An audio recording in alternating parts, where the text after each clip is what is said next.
முதல்வர் அவர்களுக்கு இந்த மாதிரி நீங்கள் அது செஞ்சிட்டேன் இது செஞ்சிட்டேன் அப்படின்னு நிறையா பெருமையாக சொல்லிக்கிறீங்களே, ஒரு அடிப்படை ஒரு பிரச்சனையை பற்றி ஒன்று பேசுவோமா? கொஞ்ச நாளைக்கு முன்னாடி ஐநா சபை ஒரு ரிப்போர்ட் ஒன்று வெளியிட்டிருந்தாங்க. அது கூட தினத்தந்தி நியூஸில் கூட வந்துச்சு. உடனே கூகுள் பண்ணி எதுவும் தேடாதீங்க, உங்கள் ஏஜென்சி வச்சு எதுவும் சர்வே கிருவே எடுக்காதீங்க. எதுக்கு உங்களுக்கு சிரமம்? நானே என்னன்னு சொல்கிறேன். தண்ணீர் திவால் அப்படின்ற அந்த தலைப்பில் தண்ணியே இல்லாமல் திவால் ஆக போகுது அப்படின்ற அந்த கட்டுரை படிக்கும் போது உண்மையிலேயே மனசுக்கு ரொம்ப பகீர்னு இருந்தது.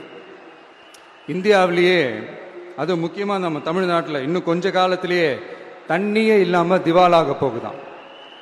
அதுக்கு காரணம் நிலத்தடி நீரை பாதுகாக்காம விட்டது தான் காரணமா.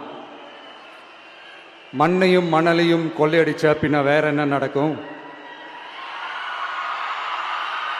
மலைகளை முழுங்கினா பின்ன வேற என்ன நடக்கும்? கனிம வளங்களை கொள்ளையடிச்சா பின்ன வேற என்ன நடக்கும்?